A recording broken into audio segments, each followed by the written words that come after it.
अस्सलाम वालेकुम नाज़रीन, आप देख रहे हैं वाइड एंगल और मैं इफ्तिखार शिराजी। नाज़रीन, तहरीक इंसाफ का लॉन्ग मार्च 2 रोज़ से फिर अपने मंजिल की तरफ रवा दवा है और इस दौरान मुल्क के अंदर जो सियासी टम्परेचर है उसको नीचे लाने के लिए बड़ी भरपूर कोशिशें अगरचे हो रही हैं। और इस हवाले से वज़ीर-ए-आज़म पाकिस्तान शहबाज शरीफ साहब लंदन गए हुए हैं और अपने बड़े भाई साबिक़ वज़ीर-ए-आज़म नवाज़ शरीफ से उनकी मुलाकात भी हुई है। एक नहीं बल्कि कई मुलाकातें हुई हैं, लेकिन अब तक की इत्तलात ये हैं कि वहाँ से कुछ मुस्बत इशारे नहीं मिल रहे। और इस दौरान नाज़रीन, वज़ीर-ए-आज़म पाकिस्तान तो अभी वापस नहीं है, अगरचे कल उन्होंने वापस आना था, लेकिन उनकी आमद में अचानक एक ताख़ीर का ऐलान किया गया।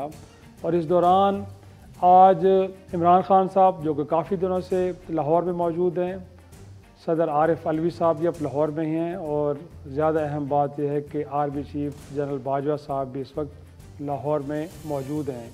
और इस दौरान जो इत्तलात आ रही वो ये कि सऊदी वली-अहद मोहम्मद बिन सलमान, जिन्होंने 21 नवंबर को पाकिस्तान का दौरा करना था, उस दौरे को भी अब मुलतवी कर दिया गया और नई तारीख का ऐलान भी नहीं किया गया। गोया कि उनका दौरा भी इल्तवा का शिकार हो गया है और साथ में वज़ीर-ए-आज़म पाकिस्तान की वतन वापसी भी इल्तवा का शिकार। और इस दौरान मुल्क की 3 अहम शख्सियात लाहौर में मौजूद हैं और इत्तलात कुछ ऐसी हैं कि कुछ अहम मुलाकातें सदर आरिफ अलवी साहब ने करनी हैं, जिनके बारे में कहा यह जा रहा है कि पिछले काफ़ी दिनों से वो कुछ बैकडोर राब्तों में मसरूफ़ हैं और कुछ अहम मुलाकातें उनकी हुई हैं।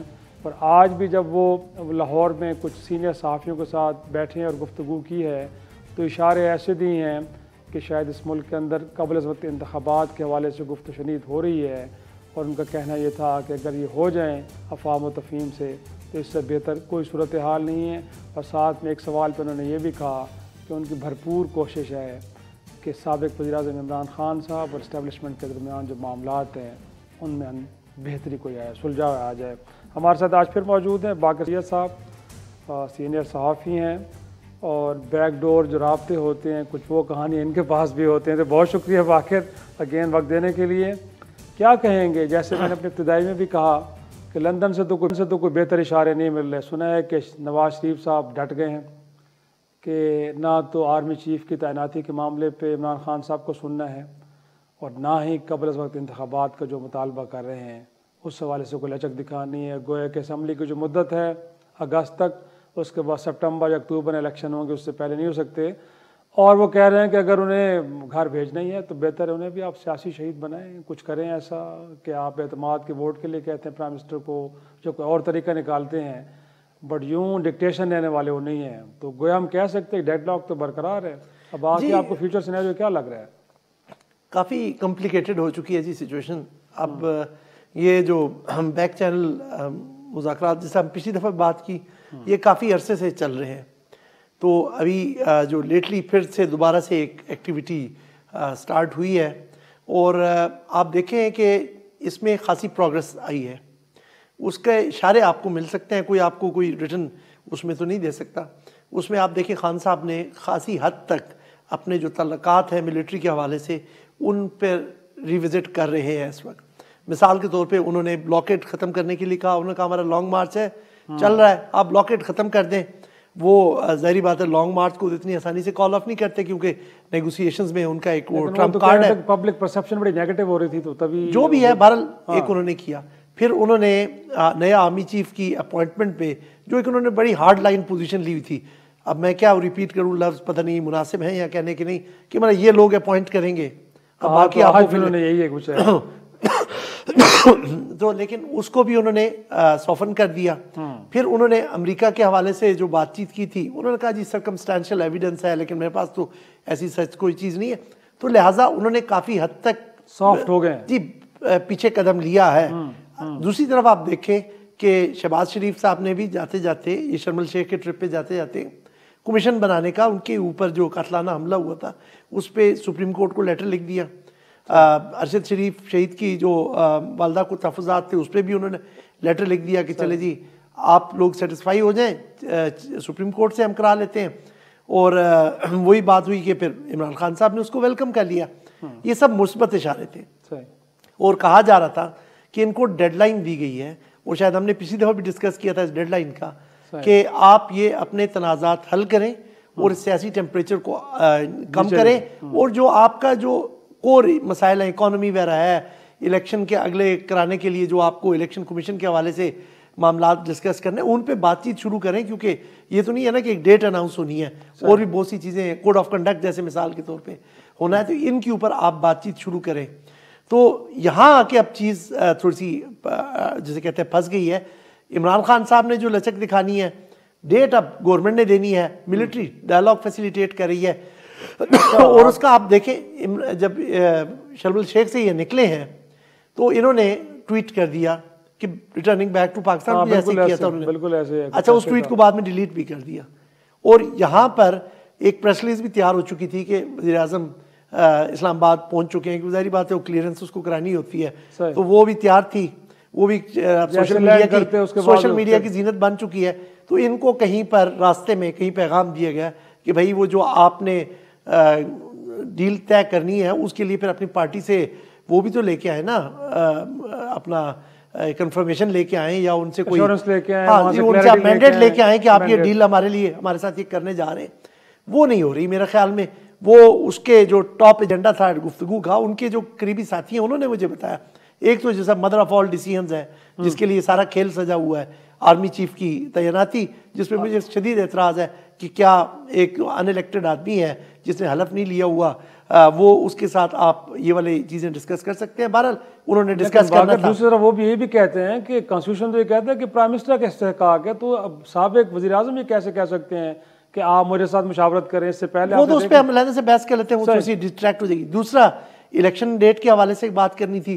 तीसरी, उन्होंने बात ये करनी थी कि इलेक्शन अगर हम करने जा रहे हैं तो आपने अब PMLN की पॉलिटिकल स्ट्रेटजी क्या बनानी है, क्योंकि आपने जब से वोट ऑफ नो कॉन्फिडेंस का ये मिस एडवेंचर किया है तो PMLN ने काफ़ी हद तक अपना पॉलिटिकल जो उनका कैपिटल था वो लूज़ किया। आपके सामने ये बाई इलेक्शंस के हैं, लेकिन उन्होंने अपनी एक पोजीशन ले ली है। अब देखें वो पोजीशन उनको पे ऑफ करती है या नहीं करती।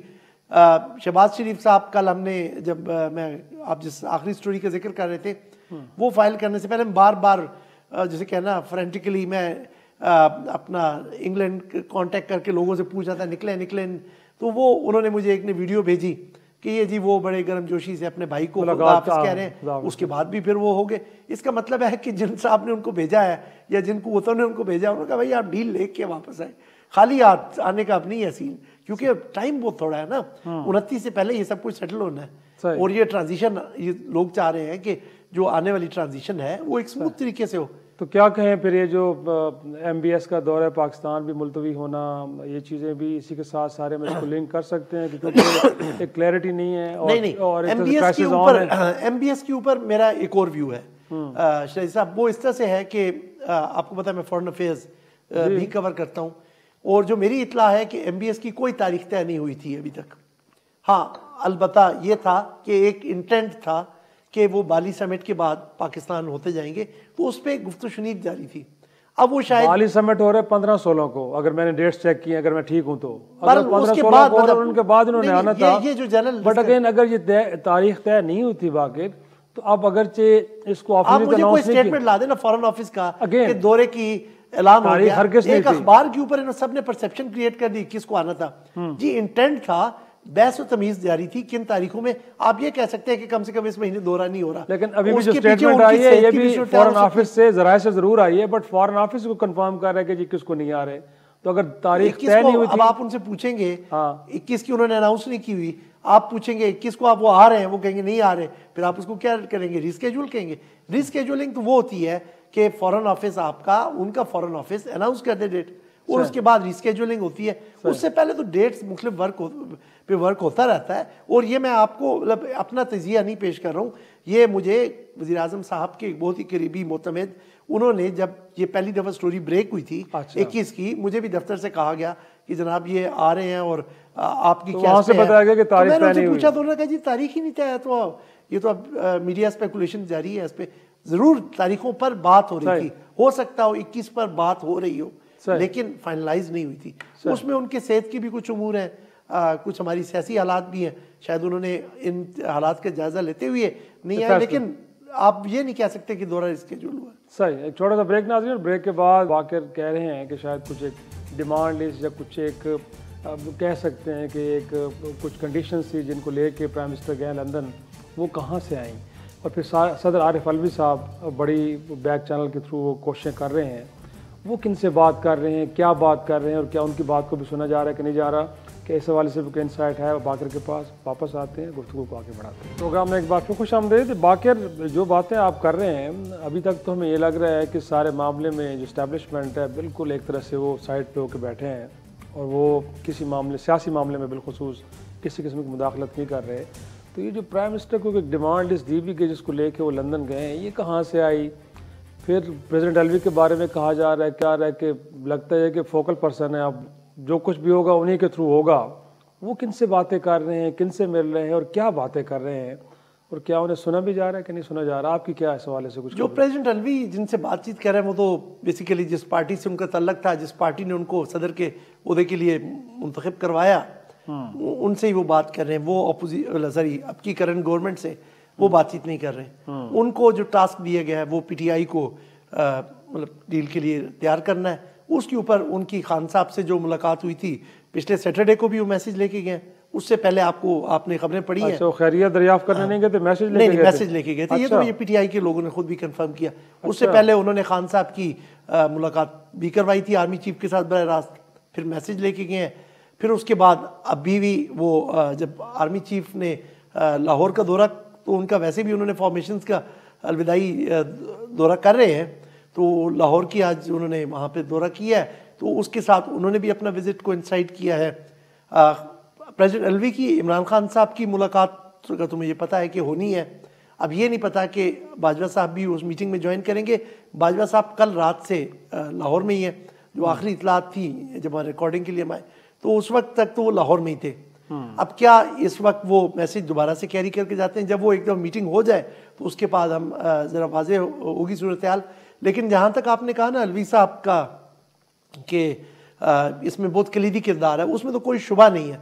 लेकिन इस कलीदी किरदार से बढ़ के शायद उनका रोल बनने जा रहा है, क्योंकि मैं एक जो हम अपने जारी जो कोई हम बात करते हैं, जो कुछ हम खबर फाइल करते हैं, उसके पीछे कुछ लोग होते हैं, कुछ जराए होते हैं। तो जो एक उनमें से एक शख्सियत है, वो खासे मोतबर किस्म की शख्सियत है, पॉलिटिकल है। मैं ये भी क्लियर कर दूं ना कि कोई गलत ले जाए कि कौन है।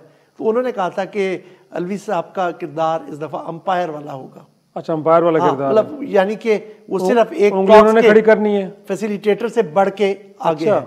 अब जहां तक वो ए पॉलिटिकल जो आपका कह रहे हैं इदारे का, वो बड़ा चर्चा किया गया उस पोजीशन पे, अब उसके ऊपर वो एक काबिल बहस चीज़ है कि ए पॉलिटिकल है कि नहीं है। अलबत्ता हम सब के बारे में अच्छा गुमान रखते हैं, तो मेरा ख्याल में ये हम जो है एक अच्छा कंक्लूजन ड्रॉ कर सकते हैं इसमें से कि वो मुल्क के बेहतर मुफाद में जो सियासी तनाव की सूरत हाल है उसको हल करने के लिए इदारा कोशिश कर रहा है, और दो जो राइवल पॉलिटिकल पार्टीज हैं उनके दरमियान बातचीत कराने और आपके ख्याल में जो पिछले दिनों कोर कमांडर्स कॉन्फ्रेंस हुई है वो भी इसी कॉन्टेक्स्ट में हुई है? क्योंकि कुछ वीलॉग्स इसमें मैंने कुछ जिम्मेदार लोगों के देखे हैं, अदरवाइज भी सोशल मीडिया के ऊपर डिस्कस डिबेट हो रहा है वो कॉन्फ्रेंस, जिसका एलामिया तो जारी नहीं हुआ, और कहा जा रहा है कि वो शायद कोर कमांडर से बढ़ के कुछ और लोग भी जो ऑफिसर्स थे वो भी शरीक हुए हैं, और एक बड़ी गैदरिंग थी जिसके अंदर जो मौजूदा प्रिवलिंग सिचुएशन है उसके ऊपर डिस्कस डिबेट किया गया है।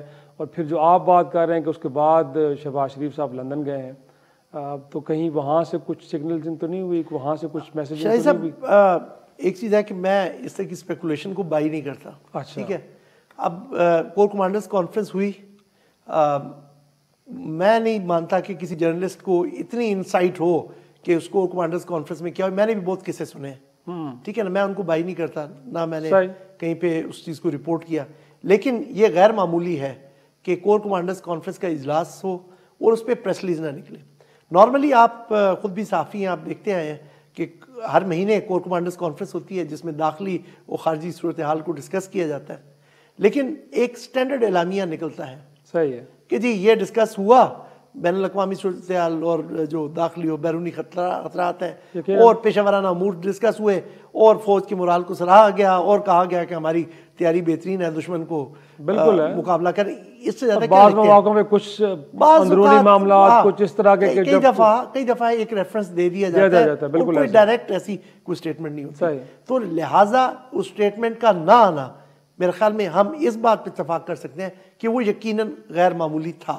अब ये जो कॉन्फ्रेंस हुई थी वो एक गैर मामूली सूरत हाल में हुई थी। एक तो जनरल बाजवा की रिटायरमेंट आ रही है और आप कह सकते हैं कि उनकी रिटायरमेंट से पहले फॉर्मल एजेंडा वाली ये आखिरी मीटिंग थी। अगली जो मीटिंग, जैसे कि अब चीज़ें चल रही हैं और फेयरवेल टूर जारी है, तो अगली शायद फेयरवेल एक कॉन्फ्रेंस हो, जिस तरह राहिल शरीफ साहब सर जनरल कैनी के जाते हुए आखिरी दफ़ा वो हुई थी कि वो बस एक कोर कमांडर से मिले। और जो आप बात करें ना एक्सटेंडेड फॉर्मेट की, हर चीज़ का एक फॉर्मेट तय होता है कि कोर कमांडर्स कॉन्फ्रेंस में प्रिंसिपल स्टाफ ऑफिसर्स और कोर कमांडर्स बैठते हैं। सही। अब अगर कोई दूसरे लोग बुलाए गए हैं तो शायद अलहदा से कोई कंसल्टेशन साइडलाइंस पे हुई हैं। यकीनन इस चीज़ की मेरी भी इतला है कि जनरल बाजवा ने इस मीटिंग के अलावा लोगों से मुशावरत की है। और ये जो जिस बैकग्राउंड में ये मीटिंग हो रही थी कि एक शदीद तनाव की सूरत हाल मुल्क में बनी हुई है, आपके एक पॉपुलर लीडर के ऊपर असैसिनेशन अटैम्प्ट हुई है, उसके बाद एक जर्नलिस्ट के कत्ल के ऊपर भी गुफ्तगू जारी है और उस पर तरह तरह की स्पेकुलेशन हो रही है। तो हो नहीं सकता कि इश्यूज वहाँ डिस्कस हुए हैं। अब जहाँ तक जो फैसले हुए हैं उनका हमें आने वाले दिनों में पता चलेगा। कोई स्टेटमेंट नहीं आएगी, किस तरफ ये चीज़ें चलती हैं वो उससे हम अंदाज़ा कर सकते हैं, आखज़ कर सकते हैं कि ये चीज़ें वहाँ पर फैसला हुआ था। मिसाल के तौर पर काफ़ी अरसे से एक चीज़ चल रही है, काबिल बहस है कि जनरल बाजवा जा रहे हैं, ये एक्सटेंशन लेंगे। अब उन्होंने अगले दिन ही, मतलब इशारा ही होता है, अगले दिन फौरन से अगले दिन उन्होंने पेशावर का दौरा किया और बता दिया कि जी मैं तो फेयरवेल ट्रिप्स पे जारी उसारी हूँ। तो इसका मतलब है वहाँ तय हो गया कि एक्सटेंशन नहीं लेनी और नए कमांडर ने अब आना है। अब वो नए कमांडर की समरी GHQ से मूव होनी है। अब वो कब तक मूव होती है, अभी तक की इतलात के मुताबिक मूव नहीं हुई। अब वो जनरल बाजवा साहब क्या करते हैं उसके बारे में 18 के बाद की बात कर रहे हैं शायद। अच्छा, उसमें भी देखिए अब ये चीज़ काफ़ी इंटरेस्टिंग है कि उन्होंने टॉप 5 जर्नल्स के, एलिजिबल जर्नल्स के, क्योंकि आप जब शो से हम आए थे और भी हमारी कोलीग मुझसे यही बात कर रही थी कि टॉप 5 एलिजिबल जर्नल्स के वो उन्होंने अपना वो भेज देने हैं, नाम भेज देने हैं। उन्होंने कोई पिक एंड चूज करनी नहीं है। अब ये गवर्नमेंट ने पिक एंड चूज करनी है। और ये जो इंग्लैंड से खबरें निकल रही हैं कि जी मियाँ साहब ने कह दिया कि सीनियर मोस्ट कर दें, आप मुझे कोई एक स्टेटमेंट निकाल दें पिछले कई दफा से, क्योंकि मियाँ साहब तो एक्सपर्ट आदमी है, वो हर दफा यही कहते हैं। कभी उन्होंने ये कहा मैं जूनियर को पिक करूंगा, कहते हैं वो सीनियर मोस्ट का है, लेकिन वो फिर अपनी डिस्क्रिप्शन इस्तेमाल करते हैं। इस दफा भी डिस्क्रिप्शन इस्तेमाल होगी मेरे ख्याल में, और जो भी उनके सबसे ज़्यादा मौजू होगा। और मेरे ख्याल में जो भी आया जनरल वो अपनी इंस्टीट्यूशन का तो सबसे पहले इंटरेस्ट को सेफगार्ड करता है, तो सियासतदानों को इस पर ज़्यादा फिक्र नहीं करनी चाहिए। वो बहरहाल वो एक तजब्जुब के शिकार हैं कि ये एक मेक और ब्रेक मोमेंट है या मेक और ब्रेक चॉइस है। इससे पहले कि ब्रेक पे जाऊं, ये जो बाकिर बार बार ये बात की जा रही है कि शायद खान साहब अपनी मर्जी का, ये आर्मी चीफ किसी की मर्जी का होता है वैसे जी? वो माजी के तजर्बात हमें क्या बताते हैं शाही साहब? मैंने कम से कम अब राहिल शरीफ साहब वाली ट्रांजिशन और फिर बाद में बाजवा साहब वाली, बीच में एक्सटेंशन, तीसरी ये चौथी ट्रांजिशन है मेरे ख्याल में। मैं जितनी नवाज शरीफ साहब ने अपॉइंटमेंट्स किए हूँ इतनी मैं रिपोर्ट कर चुका हूँ। मेरा भी एक रिकॉर्ड बनता जा रहा है। तो साबिका जनरल से के साथ और मतलब ख़ासतौर पे जो सेक्रेटरी दिफा रहे हैं उनसे मैं बात करता हूँ, तो कहते हैं कि ये जो कॉन्सेप्ट है, ये जो मिसकंसेप्शन है सियासतदानों के दिमाग में, ये बिल्कुल गलत है। आर्मी चीफ किसी का भी नहीं होता। आर्मी चीफ सिर्फ फौज का होता है, वो फौज के इंटरेस्ट को सेफगार्ड करता है। अब मेरे सामने, मतलब मैं आप किसी को यहाँ पे क्रिटिसाइज नहीं करना चाहता या नाम नहीं लेना चाहता, मेरे सामने मिसालें हैं कि कोई भी, अब मैं यार लेटर्स भी नहीं ले सकते कि यार मिस्टर वो भी है, जो भी कोई एक साहब जनरल जो भी हो, उनकी हमने स्टेटेड पोजीशंस भी सुनी हुई हैं जो उन्होंने तकरीरों में करते रहे हैं। जनरल चीफ आर्मी चीफ बनने से पहले उन्होंने कहीं पे की, मीडिया ने रिपोर्ट की, वो भी हमने पढ़ी हुई होती हैं। लेकिन जब वो इदारे में आके उसके सरबराह के तौर पे बैठते हैं, उनका एटीट्यूड, उनका बिहेवियर, उनकी पॉलिसीज डिफरेंट होती हैं जो वो पहले से प्रोसेस करते आए हैं। लिहाजा ये कहना कि वो अपनी को पॉलिसीज लेके आते, नहीं, इदारा जो पॉलिसीज परसू कर रहा है, जिस ट्रेजेक्ट्री पे चल रहा है, वो उनको परसू करना पड़ता है। यानी कि इदारा अब आर्मी चीफ को उसका प्लान, वर्क प्लान बना के देता सही है, है। उसके इंटरेस्ट उसको सेफगार्ड करने होते हैं। यकीनन इदारे का इनपुट होता है, उसी की बुनियाद पे आगे बढ़ता है, गोया कि अपनी ख्वाहिश की बुनियाद पे इदारे जी, को नहीं चलाया ख्वाहिशात जाता, पैरा और बिल्कुल रेफरेंसेस वगैरह नहीं रहती और फिर। बाज़ मामला तो सियासतदान भी ऐसा करते हैं कि जब आप रोड्स पे होते हैं आप कुछ और स्पीचेस कर रहे होते हैं, बट जब आप गवर्नमेंट में चले जाते हैं तो नहीं, कुछ उस आप सियासतदानों वाली उनकी बात में नहीं कर रहा हूँ, लेकिन- कोई गलतफहमी ना ले ले कि मतलब होता है ना कुछ, जैसे मेजर जनरल रहे तो कहीं पे किसी कॉन्फ्रेंस से खिताब किया या कहीं सेमिनार में गए, तो जो चीज़ें वो बोलते रहते हैं उसके बरक्स जाके भी उन्होंने कुछ इकदाम किए, लिहाजा इदारा की जो इंटरेस्ट में था उन्होंने किया। सही। लेकिन नाज़रीन एक छोटा सा ब्रेक, और ब्रेक के बाद ये जानने की कोशिश करते हैं कि अगर इतनी पॉजिटिव एफर्ट्स हो रही हैं कि टेम्परेचर को नीचे लाया जाए, पॉलिटिकल टेम्परेचर को, लेकिन अगर मियां नवाज शरीफ ना माने तो फिर फ्यूचर सिनेरियो है कि पॉसिबिलिटीज़ क्या हैं, क्या कुछ हो सकता है, इसके ऊपर गुफ्तगू करेंगे एक छोटी सी ब्रेक। प्रोग्राम में एक बार फिर खुश आमदेद। बाकी लग तो ये रहा है कि जो लंदन में बैठे शख्सियत हैं वो तो टस से मस होने वाली नहीं है, और होना भी मेरे ख्याल में देखा जाए, अगर खान साहब अपने आप को वहाँ पे रखें कि 6 माह पहले आपको हुकूमत मिले, तमाम अनपॉपुलर डिसीजंस आपसे करवाए जाएं, पब्लिक परसेप्शन आपके खिलाफ इतना नेगेटिव हुआ है, और उनका ख्याल ये है कि अगर इस वक्त इलेक्शन में जाते हैं तो उनको बड़ी बुरी तरह मार पड़नी है, लगता है कि नून लीग का पंजाब से भी सफाया हो जाए, तो वो क्यों मानेंगे कि आप अर्ली इलेक्शन की तरफ चले जाएं। तो खान साहब भी लगता है अगर इस पोजीशन में होते तो शायद यही फैसला करते कि क्यों इस डिमांड को माना जाए। अगर वो नहीं मानते और जिस तरह के सिग्नल्स हमें मिल रहे हैं, तो फिर फ्यूचर सिनेरियो क्या है? वो जो आप कह रहे हैं कि आरिफ अलवी साहब अंपायर का रोल प्ले करेंगे, वो अंपायर का रोल आपको किस तरफ जाता हुआ नज़र आ रहा है और उनके पास क्या ऑप्शंस हैं आपके ख्याल में? जी, मैंने तो जो अंपायर के रोल का जिक्र किया वो मैं अपने, चूँकि एक मेरे सोर्स ने और बड़े, मैंने जैसे कहा बड़े सीनियर और बड़े मुतबर, उनको मैं यहाँ आइडेंटिफाई तो नहीं कर सकता, लेकिन बहुत ही मुतबर और बहुत ही सीनियर थे, उन्होंने लफ्ज़ इस्तेमाल किया, तो मैं नाजरीन को एक पल्स देना चाह रहा था कि जी सिचुएशन किस तरफ जा रही है। अब मैं उस पर स्पेकुलेट नहीं करता कि आरिफ अलवी क्या रोल प्ले करेंगे, लेकिन जहाँ तक है कि अब हम थोड़ा सा पीछे चले जाएं वोट ऑफ नो कॉन्फिडेंस पे, अगर जी, तो वोट ऑफ नो कॉन्फिडेंस पहले से ये कहते रहे और कहते हैं कि हमने इमरान साहब की जो बैड गवर्नेंस, इकोनॉमिक मिसमैनेजमेंट की वजह से की थी, लेकिन दर हकीकत उन्होंने ये जो आर्मी चीफ की अपॉइंटमेंट के लिए सारा खेल खेला था। आपके सामने अब अपॉइंटमेंट आई पड़ी है, आप शौक से अपॉइंटमेंट करें और उसके बाद आप चले जाएं, क्योंकि आपने जब ये सारा किया उसके बाद आपसे सूरत हाल मैनेज नहीं की गई, वो रोज़ बद से बदतर होती गई, और इस चीज़ को इमरान खान ने कैपिटलाइज किया। अब आपके पास क्या वो जो जिसे कहते हैं वो जादू का चिराग, ये अलादीन का चिराग है कि अब आप ये अपॉइंटमेंट करने के बाद आप जाके आगे वो अपना दोबारा सूरत हाल ठीक करेंगे।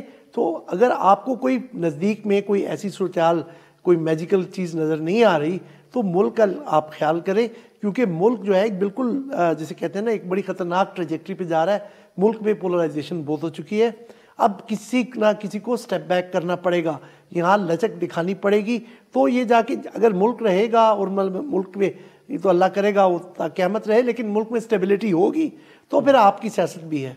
तो लिहाजा इस वक्त सबको किसी ना किसी वक्त पे ये सेंस लेना चाहिए, और ये चीज़ें सिर्फ हम यहाँ पर नहीं बैठ के आ रहे, आप आज के ख़बरात की इदारे भी देख लें, वो यही चीज़ कह रहे हैं कि हुकूमत को ये अपॉइंटमेंट करके इलेक्शन की तरफ जाना चाहिए, उसके अलावा अब कोई चारा नहीं रहा।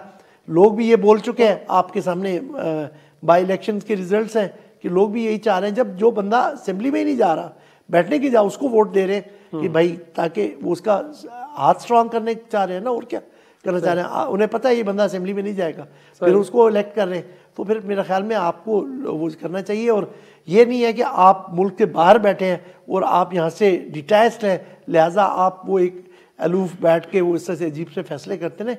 आपको अल्टीमेटली इलेक्शंस पे एग्री करना पड़ेगा, वो टाइम अभी भी काफ़ी है। अगर आप समझते हैं ना कि आप कोई मतलब वो कोई अपना दोबारा से रीगेन कर सकेंगे पॉलिटिकल कैपिटल, ठीक है, आप मोबिलाइजेशन करें, 4-5 महीने आपके पास होंगे रमज़ान के एंड तक, तो आप उसमें अच्छी खासी मोबिलाइजेशन कर सकते हैं। लेकिन ये जो खान साहब को पॉलिटिकली चैलेंज कर सकते हैं, खान साहब की ये जो बात कि कन्विक्टेड पर्सन है, मुजरिम है, बैरून मुल्क बैठा हुआ है, भगोड़ा है, और उसके साथ मुल्क का सिटिंग प्राइम मिनिस्टर जाके मुशावरत कर रहा है, मुल्क के अंदर इदारों को वो लोग चीज़ नज़र क्यों नहीं आ रही, मुल्क के अंदर पाकिस्तान की जागसाई हो रही है, आपको लगता है कि इसमें जान है? बहरहाल पार्टी के उनके हेड हैं, सिस्टम ने उनको बाहर निकाल दिया है, लेकिन ये नैरेटिव आपको लगता है कि इसमें जान है कि जो बात वो कर रहे हैं मुल्क के अंदर इदारों को भी सुननी चाहिए, वो इस्टेब्लिशमेंट हो, वो इलेक्शन कमीशन हो, वो इस मुल्क की पार्लिमान हो, या बाहर आपको लगता है कि जो तासुर बन रहा है वो बिल्कुल ठीक बन रहा है? जी मेरा जिससे मैंने आपको पहले भी एक क्वेश्चन के उसमें जवाब में कहा था कि मुझे इस बात से इख्तलाफ है कि जो प्राइम मिनिस्टर है वो जाके अपने चाहे पार्टी लीडर है, भाई है, क्योंकि यहाँ पे तो डायनेस्टिक पॉलिटिक्स है, अपने भाई के साथ फैसले कर रहा है, और अगर ये पार्टी के वहाँ फैसले हो रहे हैं तो पार्टी के दीगर कायदीन को भी आप साथ बिठाएं कि जी पार्टी एक नजर आके फैसले कर रही है। जो वहाँ से हमें इतलात मिल रही हैं कि जी शरीफ फैमिली बैठ के डिसीजंस कर रही है, और ये मैं किसी पीटीआई लीडर के लफ्ज़ नहीं मुस्तार लेके आपको कह रहा हूँ, ये अपने उनके साथी कह रहे हैं कि जी वो जी कुछ अहम फैसले हैं जो शरीफ खानदान ने करने हैं और वो कर रहे हैं। तो वो ये तासुर जो है ना ये गलत है। इस पे मैंने चंद दिन पहले ट्वीट भी की थी कि अगरचे वो इस डायरेक्टली इन चीज़ों से मुतल्लिक नहीं है, लेकिन सुप्रीम कोर्ट ने 2016 में कहा था कि जो ये कैबिनेट की जो अथॉरिटी है वो प्राइमरी है, आप ये तमाम फैसले कैबिनेट में करें। ये प्राइम मिनिस्टर को आके अपनी कैबिनेट के साथ ये चीज मुशावरत करनी चाहिए, के साथ भी करने चाहिए, इत्तेहादियों से भी करें, लेकिन वो सब कैबिनेट में मौजूद है, तो आप उनके साथ करें, बजाय कि बार एक डिसीजन लेके आप आके कैबिनेट को लीग्स को कहें जी इसको एंडोर्स कर दें। ये जो है ये उस जो एक डेमोक्रेटिक स्पिरिट है या पार्लियामेंट्री स्पिरिट है उसको नेगेट करेगी कि आप बाहर मतलब एक आप माइंड बनाए हैं और इन्हें कहें जी अच्छा जी हमारा मेरे और मेरे भाई के दरमियान और मेरे भतीजे और भतीजियों के दरमियान ये फैसला हो गया हम कि जी हमने इनको अपॉइंट करना है, आपको कबूल है जी कबूल है, ठीक है। वो आपके सामने कब बोल सकते हैं? ये चीज़ें आपको ऑप्शंस आके अपने उनके सामने रखें। अपने जो आपका डिफेंस मिनिस्टर है, आपका बाकी जो लोग हैं, पूरी कैबिनेट है, वो आपकी ही पार्टी है, वो कोई किसी और की पार्टी नहीं है, लेकिन उसमें कम से कम एक कह लें कि उनका इनपुट आ जाता है, एक आप मुशावरत, क्योंकि मुशावरत तो अच्छी चीज़ है ना, आप मुशावरत करते हैं, एक ब्रॉडर व्यू आ जाता है सारी सूरत हाल का, तो वो उस चीज़ को नहीं इनको ख़त्म करना चाहिए। नाज़रीन एक छोटा सा ब्रेक, और ब्रेक के बाद मारूफ सहाफ़ी अरशद शरीफ जिनका कीनिया में कत्ल हुआ और कई हफ्ते गुजरने के बावजूद भी वो जो कहते हैं ना कि धूल अभी बैठ नहीं रही, बल्कि पोस्टमार्टम के दौरान जो तस्वीर ली गई उन तस्वीर के लीक होने ने नया पेंडोरा बॉक्स खोल दिया है और कुछ नए शकूक व शुबात को जन्म दिया है। क्या कहानी है, एक ब्रेक के बाद इसको भी डिस्कस डिबेट करते हैं। प्रोग्राम में एक बार फिर खुश आमदेद नाजरीन। पाकिस्तान के मारूफ सहाफ़ी अरशद शरीफ का कीनिया में बहिमाना कत्ल, और उस हवाले से कई सवालात अभी भी हैं जिनके जवाब अभी मिलना बाकी हैं। आपको याद होगा कि जब ये कत्ल हुआ उसके बाद अगरचे यहाँ पे हुकूमत पाकिस्तान और कुछ इदारों के लोगों ने ये कहा कि कीनिया की पुलिस जो कह रही है उसको दुरुस्त तस्लीम किया जाए, गोया कि मिस्टेकन आइडेंटिटी की बुनियाद पर अरशद शरीफ को वहाँ पे कत्ल किया गया। लेकिन उसके बाद हमने देखा कि हुकूमत वक्त ने एक 2 रुकनी टीम भिजवाई, और जब वो टीम वापस आई तो उसी हुकूमत को ये कहना पड़ा कि it was a plan murder, गोया कि उनको मनसूबाबंदी के साथ वहाँ पे कत्ल किया गया। और बड़ी हैरानकुन बात है कि जब उनकी लाश वापस आई, पाकिस्तान में एक पोस्टमार्टम हुआ, उस पोस्टमार्टम की रिपोर्ट आज तक उनका ख़ानदान, उनकी वालदा दर बदर की, एक तरह से मैं कहूँगा कि गलत ना होगा कि ठोकरें खा रही हैं, कभी अदालतों में जा रही हैं, कभी पिम्प इंतज़ामिया को जाके दरख्वास्तें दे रही हैं, कभी हुकूमत को वो दुहाई दे रही हैं कि खुदारा वो जो एक पोस्टमार्टम रिपोर्ट है उनके हवाले की जाए ताकि पता चल सके कि उनके साहबजादे के साथ क्या कुछ जुल्म हुआ। बड़ी हैरानकुन बात है कि पिम्स इंतज़ामिया, जिनके ईडी साहब अगर टेलीविज़न शोज़ में भी जा रहे हैं और वहाँ पे भी ये बात कर रहे हैं कि उनसे तो किसी ने रब्ता नहीं किया, अगरचे शवाहद ये बताते हैं कि 3 तारीख को, आज 12 तारीख और 3 तारीख को उनकी वालदा ने पिम्स इंतज़ामिया को एक दरख्वास्त दी कि उनको पोस्टमार्टम रिपोर्ट दी जाए। ना उनको दी गई, ना मुतल्लिका थाने में जमा कराई गई, बल्कि इस दौरान कुछ तस्वीर जिनको हम कह सकते हैं कि बड़ी गैर अखलाकी हरकत थी उनको लीक किया गया, और उनकी फैमिली और उनके दोस्त अहबाब बल्कि आम पाकिस्तानियों को और ज़्यादा रंजीदा किया गया कि जिस तरह बेईमाना तशद्दुद हुआ उन पर, और फिर वो तस्वीर जारी की गई।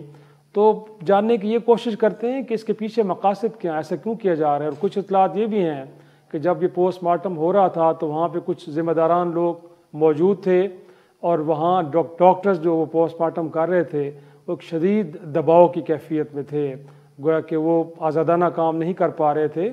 तो अगर हुकूमत पाकिस्तान ने इस मामले पे अब सुप्रीम कोर्ट के चीफ जस्टिस को ख़त भी लिख दिया है, इस पर जुडिशल कमीशन भी बनाना चाह रहे हैं, बट साथ में हुकूमत फरमा ये रही है कि उनसे कीनिया की पुलिस और ना ही वहाँ की हुकूमत ताउन कर रही है। तो ऐसे में कि जब 2 रुकनी टीम भी वहाँ से होकर वापस आ गई खाली हाथ, कमीशन क्या कर लेगा? और मुल्क के अंदर इस पोस्टमार्टम रिपोर्ट को अब तक रोक के कौन बैठा है और इन तस्वीर को लीक किसने किया और लीक करने के पीछे मकासद क्या हैं, वो जानना तो इतना मुश्किल नहीं है, उसमें ताख़ीर क्यों हो रही है? बाकी आपको क्या लग रहा है इस मामले को कितना गुंजलक क्यों बन गया है और इसमें जो वो कहते हैं ना कि कुछ जो शकूक व शुबाब थे वो और ज़्यादा गहरे होते जा रहे हैं? जी बिल्कुल, एक ये बदकिस्मती है कि एक सहाफ़ी का जो हमारे दोस्त भी थे और हमारे साथ कुलीग भी रहे हैं डॉन में, तो उनके कत्ल को इस तरह से कॉम्प्लिकेट किया जा रहा है, बल्कि एक नाखुशगवार वाक़या या एक सैड चीज़ हो गई है, तो इसको क्लोजर की तरफ लेके जाना चाहिए।